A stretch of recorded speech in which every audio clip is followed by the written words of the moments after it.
എറണാകുളം ജില്ലയിലായിരുന്നു നാടിനെ നടുക്കിയ സംഭവം അരങ്ങേറിയത്. വടാട്ടുപാറയിലെ ഒരു വീട്ടിൽ മാത്യു എന്ന ഗൃഹനാഥൻ തന്റെ ഡൈനിങ് ഹാളിൽ ഇരുന്ന് ഭക്ഷണം കഴിക്കുകയായിരുന്നു. പെട്ടെന്നാണ് അടുക്കളപ്പുറത്തു നിന്നും ഒരു ശബ്ദം കേട്ടത്. മാത്യുവിന്റെ വീട്ടിൽ വർഷങ്ങളായി റബ്ബർ വെട്ടിക്കൊണ്ടിരിക്കുന്ന മുഹമ്മദിന്റെ ശബ്ദമായിരുന്നു അത്.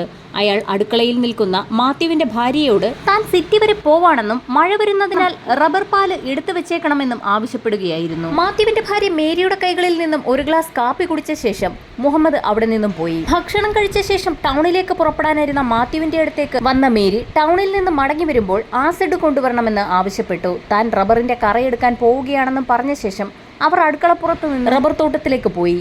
ഏകദേശം 11 മണിയോടുകൂടി ടൗണിൽ പോയി ആസിഡും മറ്റ് സാധനങ്ങളും ഒക്കെ വാങ്ങി തിരികെ എത്തിയ മാത്യു തന്റെ ഭാര്യയെ അവിടെയെങ്ങും കാണാത്ത സാഹചര്യത്തിൽ പേരക്കുട്ടിയോട് മുത്തശ്ശി എവിടെയെന്ന് അന്വേഷിക്കുന്നു. എന്നാൽ മുത്തശ്ശി റബ്ബറിന്റെ കറയെടുക്കാൻ പോയിട്ട് ഇതുവരെയും തിരികെ എത്തിയില്ല എന്നാണ് കുട്ടി പറഞ്ഞത്. ഇത്രയും നേരമായിട്ടും ഭാര്യയെ കാണാത്തതിനാൽ പേരക്കുട്ടിയെ മകളെ ഏൽപ്പിച്ച ശേഷം മാത്യു തട്ടുതട്ടുകളായി തിരിച്ചിരിക്കുന്ന തന്റെ റബ്ബർ തോട്ടത്തിലേക്ക് ഭാര്യയായ മേരിയെ അന്വേഷിച്ചിറങ്ങി. അല്പദൂരം പിന്നിട്ടപ്പോൾ ഞെട്ടിക്കുന്ന ഒരു കാഴ്ചയാണ് മാത്യു കണ്ടത്. റബ്ബർ തോട്ടത്തിൽ ഒരു സ്ത്രീരൂപം കമിഴ്ന്നു കിടക്കുന്നു. മാത്യു ഓടി അവിടേക്ക് എത്തിയപ്പോഴേക്കും അത് തന്റെ ഭാര്യ മേരിയാണെന്ന് അയാൾക്ക് മനസ്സിലായി. മേരി റബ്ബറിന്റെ കറയെടുക്കുവാനായി കയ്യിൽ കരുതിയ തൊട്ടിയും സമീപത്തായി ഉണ്ടായിരുന്നു. എത്ര വിളിച്ചിട്ടും മേരി വിളി കേൾക്കുന്നില്ല. പൊടുന്നനെ മാത്യു മേരിയെ നേരെ കിടത്താനായി തീരുമാനിച്ചു. മേരിയുടെ ശരീരത്തിലേക്ക് ഒന്ന് തൊട്ടതും മാത്യു ആകെ വിറങ്ങലിച്ചു. മേരിയുടെ ശരീരത്തിലേക്ക് തണുപ്പ് വ്യാപിച്ചിരിക്കുന്നു. അതെ, മേരി മരിച്ചിട്ട് മണിക്കൂറുകൾ പിന്നിട്ടിരിക്കുന്നു. മാത്യുവിന്റെ നിലവിളി ശബ്ദം കേട്ട് അയാളുടെ മകളും നാട്ടുകാരും ഒക്കെ തന്നെ പ്രദേശത്ത് ഓടിക്കൂടി. ഉടൻ തന്നെ കോതമംഗലം പോലീസ് സ്ഥലത്തെത്തി. മേരിയുടെ കഴുത്തിൽ നിന്നും ചോര ഇറ്റിറ്റ് വീഴുന്നുണ്ടായിരുന്നു. ആരോ കത്തി ഉപയോഗിച്ച് മേരിയുടെ കഴുത്തിൽ കുത്തിയിരിക്കുകയാണ്. ഒറ്റ നോട്ടത്തിൽ തന്നെ ഇതൊരു കൊലപാതകമാണെന്ന് പോലീസ് തിരിച്ചറിഞ്ഞു. മാത്യുവിന്റെ വീടും റബ്ബർ പുരയിടവും തമ്മിൽ വലിയ ദൂരമൊന്നുമില്ല. ഇത്രയും ഒരു കൊലപാതകം നടന്നിട്ട് പോലും മേരിയുടെ ശബ്ദം ആരും തന്നെ കേട്ടില്ല. ഉടൻ തന്നെ പോലീസ് സംഘം ഫോറൻസിക് വിദഗ്ധരെ സ്ഥലത്തെത്തിച്ചു. ഇതോടൊപ്പം തന്നെ ഡോഗ് സ്ക്വാഡും സ്ഥലത്തെത്തി. റബ്ബർ തോട്ടമായതിനാൽ തന്നെ പ്രദേശത്ത് റബ്ബറിന്റെ ഇലകളും മറ്റും വീണും അഴുകിക്കിടക്കുന്നതിനാൽ അവിടെ നിന്നും തെളിവുകൾ ശേഖരിക്കുന്നത് വളരെ ബുദ്ധിമുട്ടുണ്ടാക്കി. ഇതോടൊപ്പം തന്നെ മാത്യുവിന്റെ നിലവിളി കേട്ട് പ്രദേശത്തു നിന്നും നിരവധി ആളുകൾ അവിടേക്ക് ഓടിയെത്തിയതിനാൽ ഇവരുടെയൊക്കെ തന്നെ കാൽപ്പാടുകളും അവിടെ പതിഞ്ഞിരുന്നു.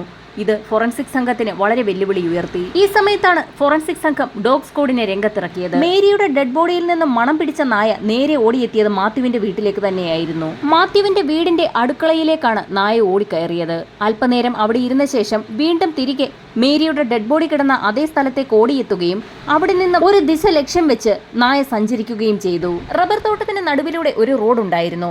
അതിലൂടെ സഞ്ചരിക്കാതെ മറ്റൊരു കുറുക്കുവഴി ഓടിയ നായ മെയിൻ റോഡിലേക്ക് തന്നെ എത്തുകയും അവിടെയുള്ള ഒരു വീടിന് മുൻവശത്ത് കിടപ്പുറപ്പിക്കുകയും ചെയ്തു.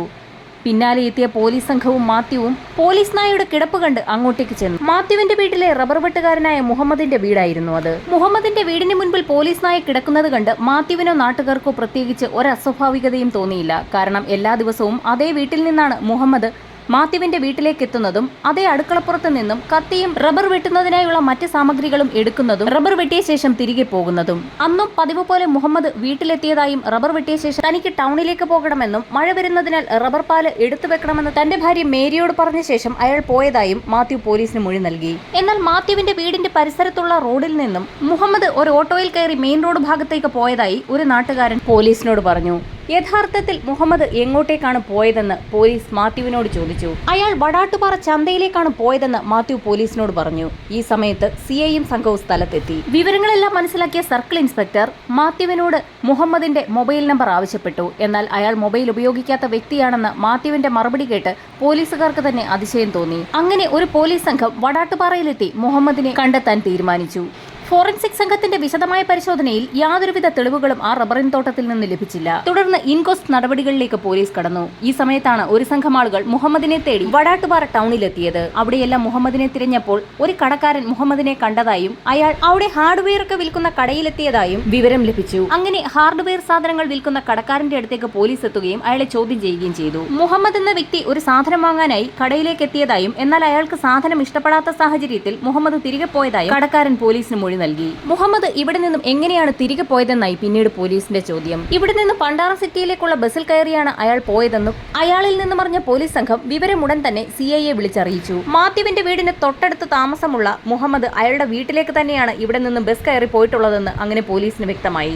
ബസ് വരുന്ന വഴി തന്നെ തടഞ്ഞു നിർത്തി മുഹമ്മദിനെ അതിൽ നിന്നും ഇറക്കി കസ്റ്റഡിയിലെടുക്കാൻ സിഐ പോലീസിന് നിർദ്ദേശം നൽകി. മുഹമ്മദിനെ കുറിച്ച് എന്തൊക്കെയോ സംശയം തോന്നിയ സർക്കിൾ ഇൻസ്പെക്ടർ പ്രദേശവാസികളോട് അയാളെക്കുറിച്ച് അന്വേഷിച്ചു തുടങ്ങി. നാട്ടുകാരിൽ നിന്നും അമ്പരപ്പിക്കുന്ന ചില വിവരങ്ങളാണ് പോലീസിന് ലഭിച്ചത്. മുഹമ്മദ് എന്ന വ്യക്തി ഇടയ്ക്കിടയ്ക്ക് ധ്യാനം കൂടാൻ പോകാറുണ്ടായിരുന്നു എന്ന് നാട്ടുകാരിൽ ചിലർ വ്യക്തമാക്കി. സാധാരണയായി ക്രിസ്ത്യൻ, ഹിന്ദു വിഭാഗത്തിൽപ്പെടുന്ന ആളുകളാണ് ധ്യാനം കൂടാറുള്ളത്.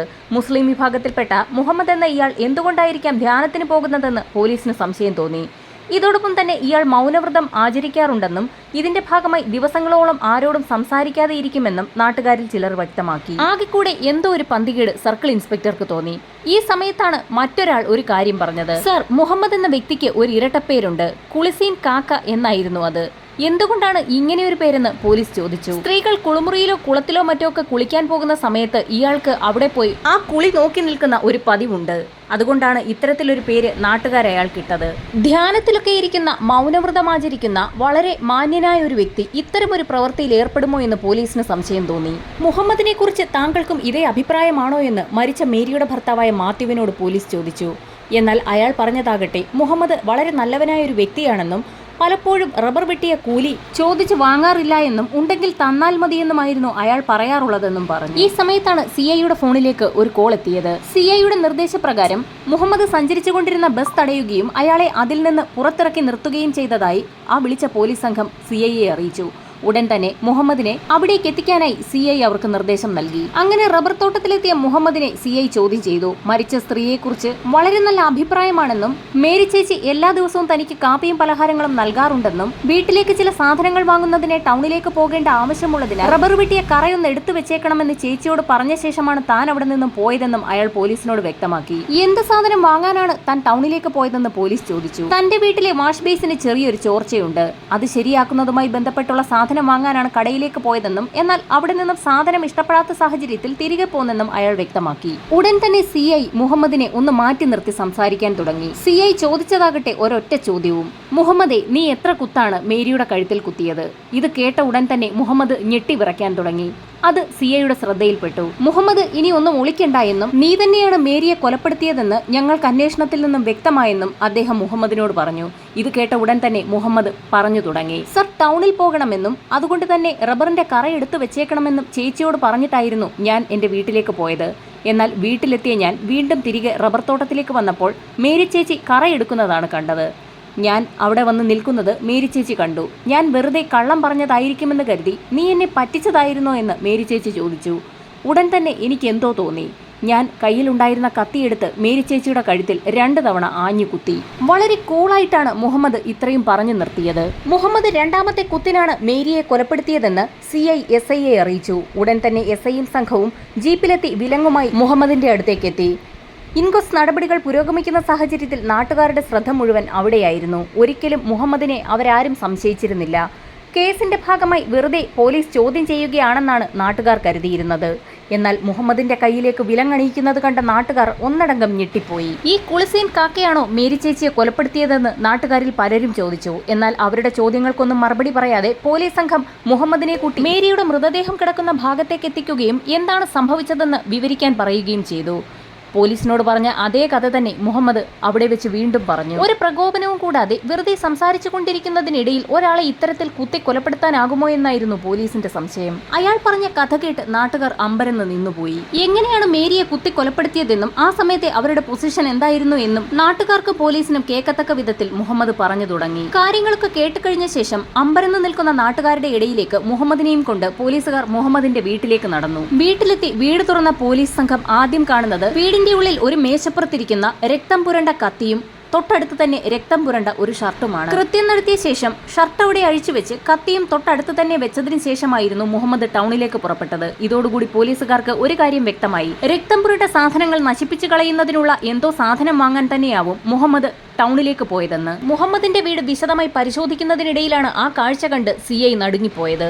വീടിനകത്ത് ഒരു മുറിയിൽ ഹിന്ദു ജ്യോതിഷികളൊക്കെ ഉപയോഗിക്കുന്ന കവടിപ്പലകയും തൊട്ടടുത്തായി കുറെ പൂജാപുഷ്പങ്ങളും അതിന്റെ അടുത്ത് തന്നെ ഒരു പാത്രത്തിൽ ചുവന്ന നിറത്തിലുള്ള ദ്രാവകവും അതിന്റെ അടുത്തായി തല മാത്രമുള്ള കുറെ പാവകളും വെച്ചിരിക്കുന്നു. ഒറ്റ നോട്ടത്തിൽ തന്നെ ഒരു ആഭിചാര കർമ്മത്തിന്റെ എല്ലാ ലക്ഷണങ്ങളുമുണ്ട്. ഇതോടുകൂടി മുഹമ്മദ് ആഭിചാര കർമ്മങ്ങളിൽ വിശ്വസിക്കുന്ന ഒരാളാണെന്ന് പോലീസിന് വ്യക്തമായി. തൊട്ടടുത്ത് ഭിത്തിയിൽ തൂക്കിയിട്ടിരിക്കുന്ന കലണ്ടർ അപ്പോഴാണ് പോലീസ് ശ്രദ്ധിക്കുന്നത്. അതിലെ ജനുവരി മാസത്തിൽ 1, 2, 3 തീയതികളിൽ ചുവന്ന വലിയ വൃത്തങ്ങൾ വരച്ചു വെച്ചിരിക്കുന്നു. 4-ാമത്തെ തീയതിയിലേക്ക് ഒരു ആരോ മാർക്കും കൊടുത്തിരിക്കുന്നു. ഇത് കണ്ട പോലീസ് ഉടൻ തന്നെ മുഹമ്മദിനെ ചോദ്യം ചെയ്തു. അയാൾ പറഞ്ഞതാകട്ടെ ഞെട്ടിക്കുന്ന കാര്യങ്ങളും. സർ, ഞാനൊരു കർമ്മം ചെയ്യാൻ തയ്യാറാവുകയാണ്. ആ കർമ്മത്തിലേക്ക് എനിക്ക് കുറച്ച് രക്തം വേണം. അതിനാണ് ആ ഷർട്ടിലും കത്തിയിലുമുള്ള രക്തം ഞാൻ കളയാതെ വെച്ചിരിക്കുന്നത്. ആ രക്തം എനിക്ക് കളത്തിലേക്ക് ഒഴിക്കണം. എങ്കിൽ മാത്രമേ ശക്തി ലഭിക്കുകയുള്ളൂ. ഇത് കേട്ട പോലീസ് സംഘം അമ്പരന്നു പോയി. എന്ത് ശക്തിയാണ് തനിക്ക് കിട്ടാൻ പോകുന്നതെന്ന് പോലീസ് മുഹമ്മദിനോട് ചോദിച്ചു. അപ്പോൾ അയാൾ പറഞ്ഞു, സർ, ആളുകളെ കൊന്നു കിട്ടുന്ന രക്തം കളത്തിലേക്ക് ഒഴിച്ചാൽ മാത്രമേ എനിക്ക് കൂടുതൽ ശക്തി ലഭിക്കുകയുള്ളൂ. ഒരു സൈക്കോപാത്തിന്റെ എല്ലാ ലക്ഷണങ്ങളോടും കൂടിയാണ് മുഹമ്മദ് സംസാരിച്ചു കൊണ്ടിരിക്കുന്നത്. കലണ്ടറിൽ രേഖപ്പെടുത്തിയിരിക്കുന്ന 3 ചുവന്ന അടയാളങ്ങൾ എന്താണെന്ന് പോലീസ് ചോദിച്ചപ്പോൾ വളരെ വിചിത്രമായൊരു മറുപടിയായിരുന്നു അയാൾ പറഞ്ഞത്. സർ, 3 കഴിഞ്ഞു, ഇനി 4-ാമത്തേത് തേടുകയാണ്.